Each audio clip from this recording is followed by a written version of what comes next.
Hello, everyone, and welcome back to the Cup of Joe with Joe and Joe. I am your host, Joe, and as always, I am joined today with the wonderful Joe.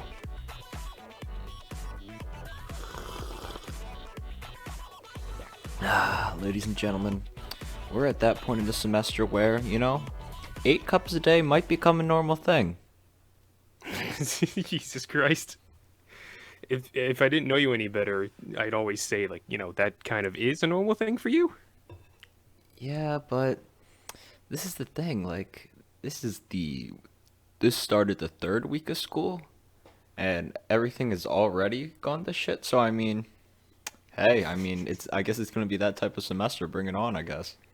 Yeah, you're not going to end with a whimper, I suppose, so I guess that's something. And always, Exactly. I like how you're like your little sips of coffee now have a nice little you can really hear the air getting kind of sucked on in with everything. That's the high quality new microphones that we got going on. No, no, no, no. That's not what it is. It's me adjusting the microphone settings so that people can actually hear me now. They're not like, "Oh, wow, that other Joe, he's a really soft-spoken guy." Just a little bit.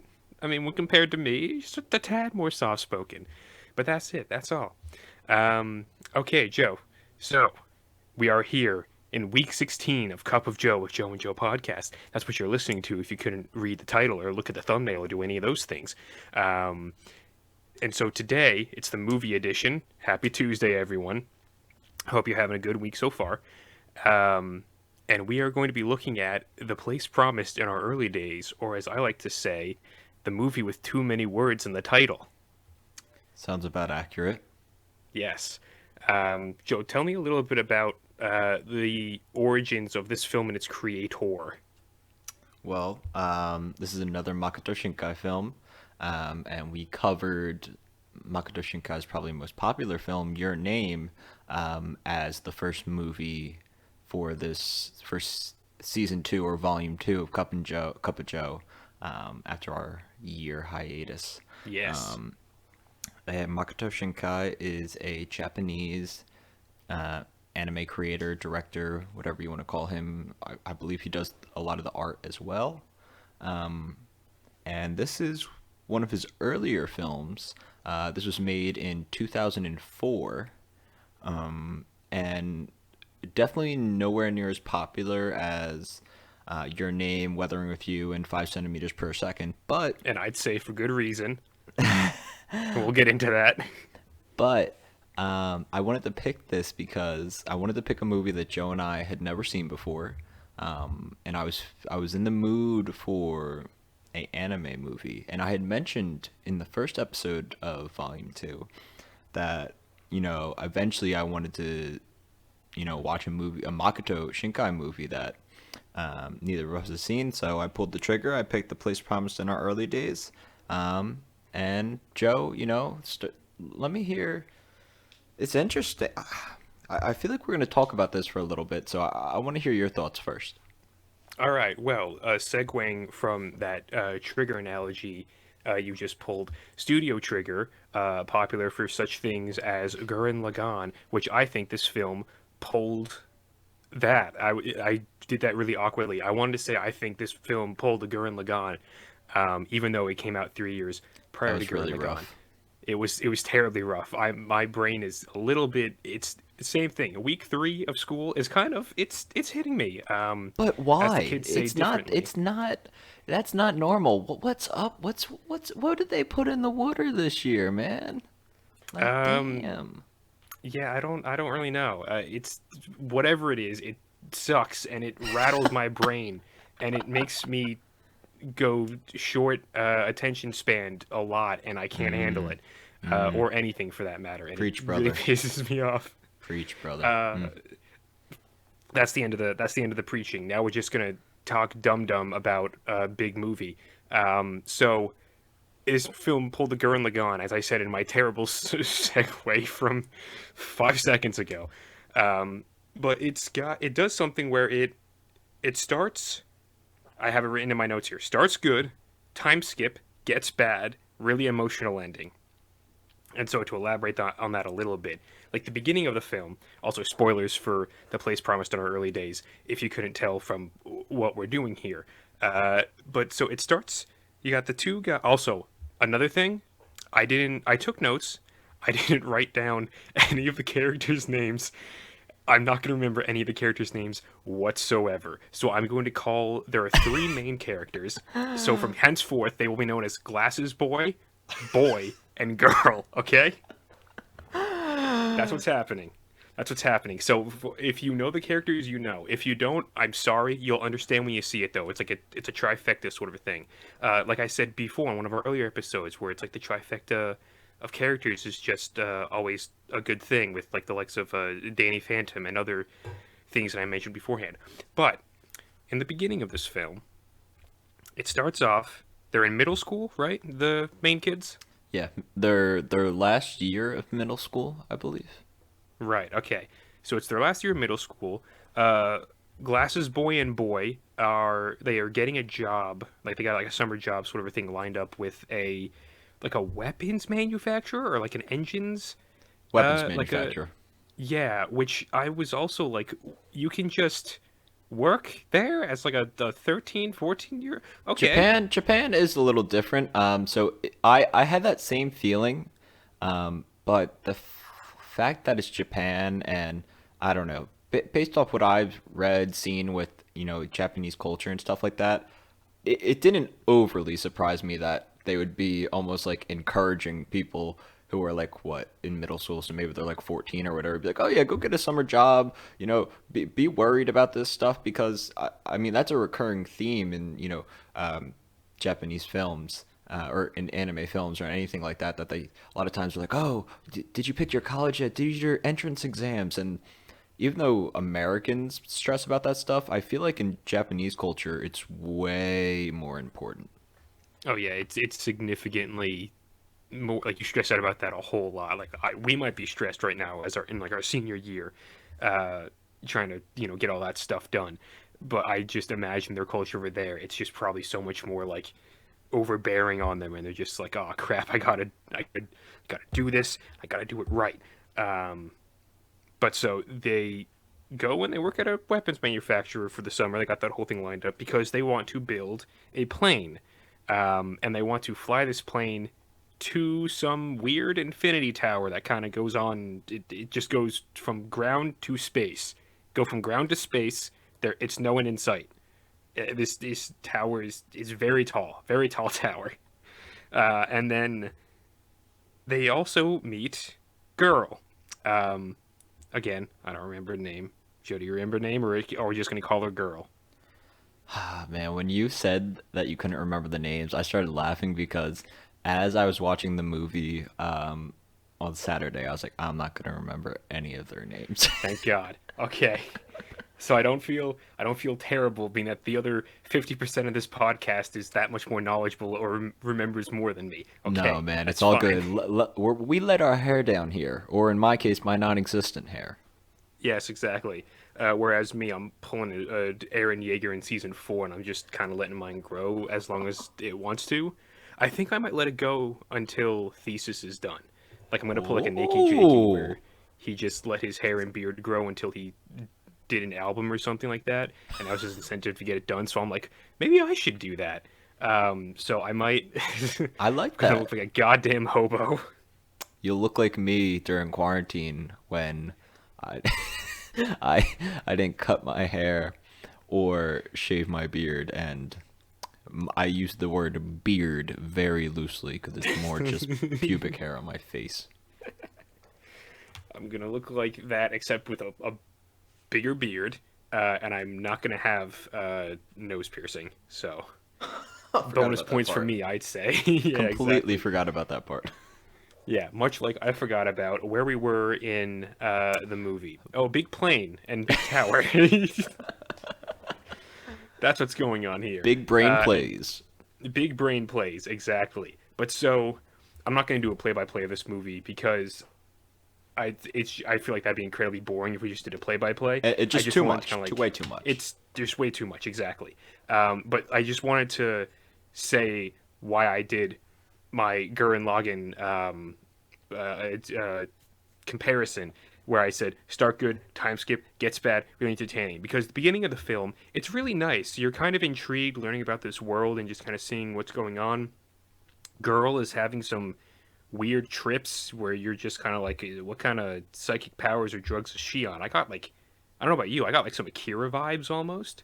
The way some of that stuff was portrayed, and she was just looking into different, as we come to learn later in the film, like realities and parallel worlds, and you're just sort of like, what the hell is going on here? Yeah, it And definitely then, reminded me of like Tetsuo's kind of psychotic episodes. yeah, not as gruesome though, which is No. good. I mean, those are good, but also I didn't want to see girl. She was very cute. I didn't want to see her intestines spilling out and her trying to scoop them back in. That That would not scene have been good. still messes with me. Dude, that it haunts me so. I was just on vacation and it was just in the place we were staying at, and I was like, oh, look at that! It's a cartoon on a VHS tape. I'll just pop this in. I had no idea what I was in for. I had no idea. But yeah, so girl has weird psychic powers, and the beginning is nice because the kids are all friendly with each other, and it's like a nice little romp throughout their lives. And then you time skip 3 years into the future, and then it gets kind of boring, much like Gurren Lagann, where it time skip, and then the next couple of episodes are like a real slog to get through. And this one, it's very similar, where it's like, all right, we've time skipped. I know we just established everything earlier, but now let's establish them again, but 3 years in the future to see how things are different. And you're like, okay, this is kind of slow. and, and then things get insanely fast.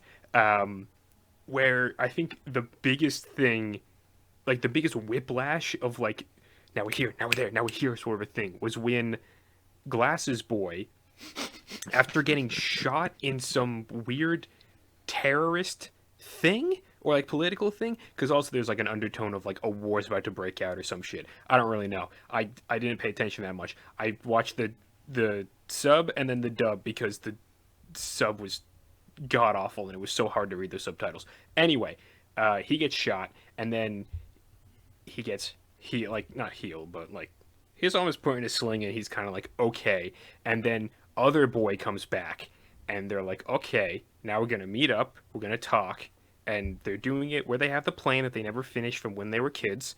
Also, girl's in a coma now. Teehee. And then glasses boy, not boy, glasses boy pulls out a gun and aims it. You think he's going to aim it at boy. Glasses boy is going to aim gun at boy, but no, he's actually going to aim it at the plane because he's like, "Oh, you're such a child for still believing in this dream of yours." And he goes to shoot the plane, and then boy punches glasses boy, and it's like, "No." And then glasses boy is like, "I'm going to pull a gun on you though." And then boy is like, "Oh no, how could you do this?" And then glasses boy is like, "All right, fine." And then he goes and steals girl and brings girl to boy, and then they fly in a plane, and it's a nice emotional ending. I don't know if anyone's going to be able to follow anything I just fucking said. Yeah, it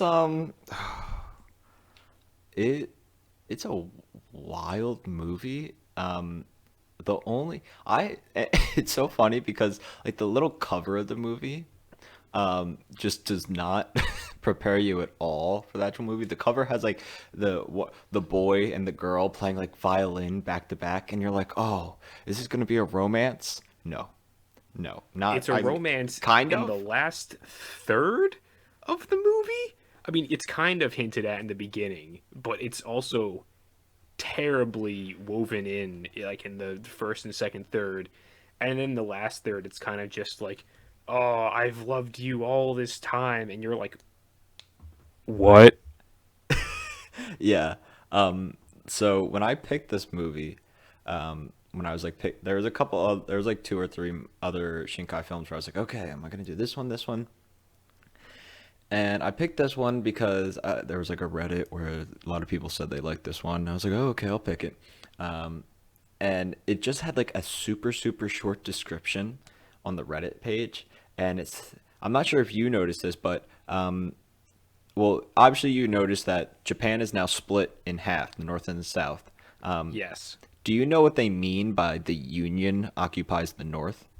I have absolutely no idea. That's the thing, because again, just real quick, I started watching the subtitle version of this on Crunchyroll. I don't know when that subtitle version was made, but it is very bad in the way that like the timing between subtitles coming on is kind of wonky, and then also there are segments of like two full lines of block text, sorry, and small brain like me can't read that fast when it's only on for like a second, and then I'm like, what? And of course, the parts where it's, the most text coming at you is like all the exposition for kind of like the world building stuff. And so I just couldn't, I couldn't read any of it. And so when you told me that there was a full, like, just dubbed version on YouTube, I was like, I was beginning the third part. There's four parts on Crunchyroll. I was beginning the third part, and I get about a minute or two into the third part, and I was like, fuck, I'm switching. And so I just went on to the one on YouTube, and I was like, oh, this is much better. Yeah, that I got 5 minutes into the sub, and all my anime experience just came. It all came to fruition where I was like, okay, this is bad. I'm like, I'm able to recognize this. I'm like, this is a bad sub. Um, and I was like, okay, please tell me there's a dub. And I couldn't find a dub on Crunchyroll, and I was like, uh-oh. I was like, Oh no. oh boy. And it was funny because that first 5 minutes, I was like, Joe's gonna hate me. I'm like, oh boy. I'm like, if I'm having a hard time with this sub, Joe's out there just Because struggling. I hate subtitles. But so I shared with you that there was a dub, and the dub whew, makes everything. And I thought the dub was actually really good. When it comes to dubs, I was like, wow. I'm like, I like these voice actors. It didn't feel too weird. So that's a It's positive. fine. It's Um, fine. so back to the whole union thing. That's Right. referring to the Soviet Union. What? The Soviet Union occupies half of Japan in this movie. When? When does this take place after like World War Three? What is this? So there's a separation of Japan in 1974, um, and the Northern Island, called Ezo, what it's called in the anime, is occupied by the Soviet Union. Yeah, it's after a war. I don't know the details. It's supposed to be after a war. Somehow the Soviet Union. I don't know if it's World War II or something like or Cold. I don't know. Um, I mean, because 74 is, I guess it's in the. Would that be the height of the Cold War was like late 70s into the 80s sort of a thing. So I don't yeah, know. but basically that's what it is. The Soviet Union controls the North, and or controls that Northern Island, and I remember that was the only description on Reddit, and I was like, okay, that's enough reading. Oh, that wasn't even in the movie. That was just you found that on Reddit. No, no, no. I mean, they mention it. Um, they mentioned Union. They keep calling it the Union, but I Hmm. didn't know. The only reason I knew it was Soviet Union was because I read it. Okay. So maybe they mentioned it, calling them Soviet Union. I don't. Neither one of us noticed that, so I'm assuming they didn't. So that's the kind of thing that got me why it got me interested. I'm like, okay, that sounds kind of wild. Doesn't I'm like, oh, maybe there's these two lovers separated by like this is what I thought it was going to be about. Two lovers separated by, a border. They're at war. They both play violin and they're like violin prodigies and all this stuff and that's what thought it was going to be. And no, that was Oh not what my it became. god, the tonal whiplash you must have gotten when actually viewing this film. Well, in the first like, I don't know, first like the first period of it, the kind of like the part that you're like this isn't too bad. I'm like okay, I'm like this seems interesting, but I agree with you. Once that time skip happened, things got a little out of control, and like over like these are what I the notes I have down. So like this movie, it's very like poetic, I guess you could say, especially in that like first third, yeah, I'm gonna call it like third. Very poetic, romantic, um, and I liked it. I thought that was pretty good, and I liked how you can see it's the early days of Shinkai, and that a lot of the Yeah. there's so many young ideas that developed into 5 centimeters per second in your name, Oh like my God, we could do like a rapid listing. I mean, rain, snow, trains, young people, young people that love each other but are separated by supernatural forces, lens flares, particularly of the sun, and the cross symbol of the light that comes flying out of the sun. The poster also has that. It's insanity. Like the amount of things that I see in this film that I'm just like Shinkai, Shinkai, Shinkai, Shinkai. It's so many things are Shinkai in this film. yeah, and you can tell that they're the rough stages. Like, I watched 5 centimeters per second after this, which only came out 3 years after this, and oh my goodness, obviously this isn't a review of 5 centimeters per second, but wow, is that so much better? Oh Yeah, my goodness, it is. It's like in 3 years he was able to just hone it and make it his craft and his style, I guess, great. And that's what I really think this movie is. I think this movie is a lot of ideas that he had, and his first kind of big attempt to kind of make them into a movie. And I gotta say, it definitely falls flat. Um, I don't think it's terrible, but it definitely no, it's falls not. flat. It's not And terrible. I gotta say, for being made in 2004, I think the animation's pretty cool and looks great. Um, but this movie, it's confusing and it jumps around a little too much. Um, Yeah, it yeah, definitely jumps around a lot. Like one of the things I had written down in my notes, it was the first thing I wrote down because it was something that I noticed right in the beginning of the film, and after the first 2 or 3 minutes when it didn't stop, I was like, oh, so this is just going to be throughout the entirety of it. There's a lot of really quick cuts and edits that are very strange.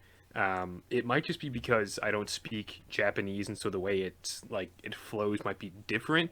But having seen 5 centimeters per second, Your Name, Weathering with You, and countless other just anime and other Japanese movies in general, it didn't feel like any of that either. So whatever was going on there, it was like the editing was just really it was rough. Like it seemed like a film that was still in the production phase where they were trying to figure out, okay, we have everything laid out in the way that we kind of want it to be. Now we need to try and figure out the spacing between, scenes and shots and stuff like that. And because things would just kind of cut really awkwardly and like nothing really had a chance to well, that's not true. Some things did, but a lot of things in the film didn't have a chance to breathe properly. Again, like the confrontation between Glasses Boy and Boy over the plane with the gun. really There was a lot awkward. of that. Yeah, exactly. A lot of that was just sort of like I don't really get I this, and don't it buy doesn't that. help with the Seems really out of exactly. character. Yeah, and the voice actors for the dub didn't really help either because they were also kind of that was the scene that I was like because when I Yeah. switched over it was like right at that scene when I heard that I was like I don't think these guys are very good, Yeah, but then the it rest of it seemed a was like little fine. not prestigious, but like they were trying too hard uh to be dramatic. And I was like, "Whoa." I'm like, "This feels weird." I'm like, "Why?" I'm like, "This seems really extreme." I'm like, I didn't It's mind the kind of like idea of the glasses guy kind of losing his path, and and him working for this kind of, he's doing research, but at the same time he's now part of like a terrorist group. Like, he's doing research for the most anime company you can think of when you think of anime company like corporation when you think corporate and he's anime. working for That's Ava. what he's exactly. It's literally just like a mecha like facility. Even it's not mecha, but the computers and the holographic maps and everything. You're just like, what is happening? Where did my little slice of life with some supernatural girl go? Like, what? Where am I right now? What the fuck? Yeah. It after watching it, once it was all done, I was like, okay. I'm like, that was interesting. There are some really good moments, but at the same time, I'm like, there, it was really rough. That's the best way to put it. I think a lot of rough. It was very, yeah, the main thing I got across, the main thing that I got from this movie is that, okay, this is Shinkai kind of really putting himself out there, trying to find his own little path, carve his own lane. And as a result of that, when the first time you do it, it's not going to be perfect. And this thing is far from perfect, but going into films after this, like seeing 5 centimeters per second, he took the things that worked and really amplified them. Like 5 centimeters per second gets rid of all the crazier stuff. The It kind of takes more of that first part of his storytelling where it's more romantic and kind of nostalgic almost because they're kids and stuff like that, and he and that's the part that Joe and I keep saying is good. And he sticks with it because he learns what he's actually good with, and he's good with those types of stories. And I mean, then if you look at his later films like Your Name and Weathering with You, you can kind of sense that he starts to bring back that more, I guess, exciting, actiony type of story, and combine it with that romantic story as well, but not not to the extreme that this movie did it. This was very much like, oh, romance. Okay, we're gonna bomb the tower. Jeez. It was very much like, okay, here is first third slice of life anime, and there's a little bit of supernatural stuff sprinkled in there. Then you get to the time skip, and then it's like, okay, now Evangelion ripoff, and you're like, what? And then you get to later on, and it's like melodrama, and you're just like, where did this come from? What? Yeah, What? too much is going on. Um, and yeah, it was just this buffet of all this stuff, and in reality, all you really needed was the good stuff at the beginning. You didn't need to go try all this other stuff. And like I said, like I understand, like this is 2004 Shinkai, like it makes sense. Um, but this movie didn't age that well. No, it And did not. if I had not seen his other films, and this is the first one I saw, I would be very iffy um, about going into the other ones, um, because this one definitely not not his best. Yeah, no. Which it's understandable that it's not his best, especially when you realize that he did like all of the work on this, right? Like he Hmm. directed, he wrote it, he animated. Didn't he entirely animate this himself? I will. So I have it all right here. Directed, produced, written by Makoto Shinkai. Let me. I have the wiki up. Let me Let's take see. a nice look at that there wiki. Maybe he didn't Um, animate it all himself because that would probably take him like a decade to do that. yeah, I don't think it was. I think this was his first film that he had like an actual staff on. The one that he animated by himself was oh my, Voices of a Distant Star. And Oh, that okay, that's the one one that is I was thinking of. supposedly really good. But that one's only like it's a short film, so it's only 25 minutes. Hmm. Um, that would I should have picked that one as well, and we could have did a double feature between the two. No, no, no. Long form content. We got to stretch it out, Joe. Stretch it out. Okay, okay, I get it. Um, Cinema edited and story. All he did the storyboard, he did the cinematography, the editing.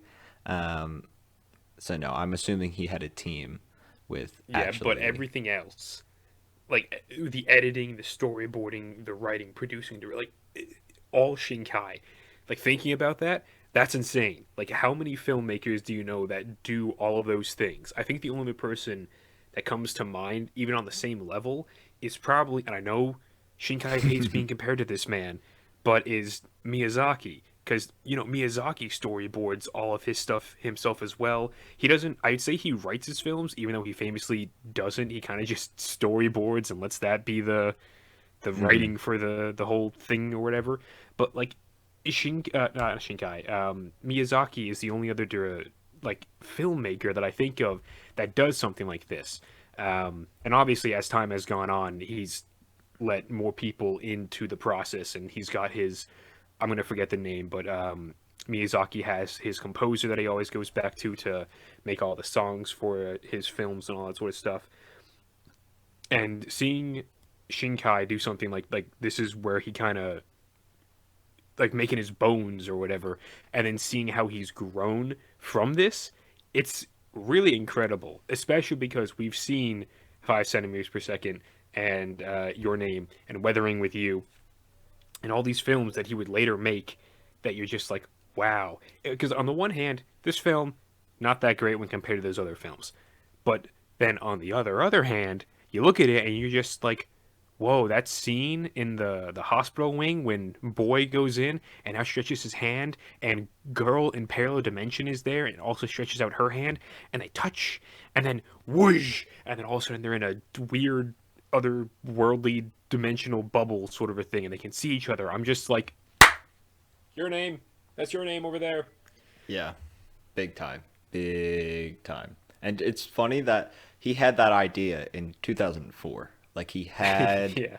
that scene, that image. Yeah, this movie, it was all right. I enjoyed watching it, and I definitely want to watch some other Shinkai films. Check out some. I think there's two other earlier films. There's The Voices of a Distant Star, which is a 25-minute one, and then there's also Children Who Chase Lost Voices. That's the other one. I was like, there's one more that I've heard of, but I just can't remember what the name is. Yeah, so I'll check those out eventually, but I'd say for this one, I'm gonna give it a 6.5 out of 10. Nice. What would I give it? I'd probably give it a. Mm, I honestly, I'm gonna give it a. I'm gonna give it yeah, a 5. I was really thinking. I was like, what am I giving this? Yeah, I'm giving it a 5 out of 10, which isn't bad. I will say. Everyone always gives things too high of a score, in my opinion, because like 5 is like good. 5 is like the baseline where it's like this is perfectly watchable and it's fine. So for me, this is perfectly watchable and it's fine, save for like some really weird edits. And if you speak English and you watch the the dub instead of the sub, then you're fine. Or if you're a big brain and you can read really fast, unlike me, then watch the sub or do whatever the fuck you want to do. I don't really care. I'm not your mother. Okay. Now for next week, I'm also throwing it back to something similar. No, not exactly similar. I'm just gonna say what it is. I'm throwing it to Treasure Planet, Joe. Yes! Oh, I think I pooped a little. Oh no! Ah, these are Get the are bleach. white boxers. Dang it! Get the bleach. Ooh, Yeah, bleach. so I would. Yeah, we're just gonna watch all of Bleach for all 364 episodes for one episode of this thing. Now, so yeah, for this, because I remember thinking when who picked Iron Giant? Was it you or me that picked Iron Giant? It was you. Me. Yeah, it was you. So you picked Iron Giant, and I talked about my trilogy of like favorite animated movies from the late '90s, early 2000s, and so Iron Giant was one, and then Treasure Planet and Atlantis: Lost Empire. I was like, which one of those do I want to be? Do I want to be recommended for us to watch next week? And of course, I was just like, all right, we're going with a Treasure Planet. So we got that to look forward to next week. Anything left to add on The Place Promised in our early days of Too Many Letters with Boy and Glasses Boy and Girl? No, nothing else to add. It was cool looking at an early Shinkai film, but watching 5 centimeters per second right after this, it's crazy how much the guy can grow, and I gotta say I'm really looking forward to whenever his next film comes out. Same here. All right, so with that said, everybody, be sure to leave a comment if you would like to, and then subscribe. That's mandatory. You can leave a comment, that's optional, but subscribing is mandatory. I'm sorry to say. Yeah, and that'll be it from us. All right, goodbye, everybody.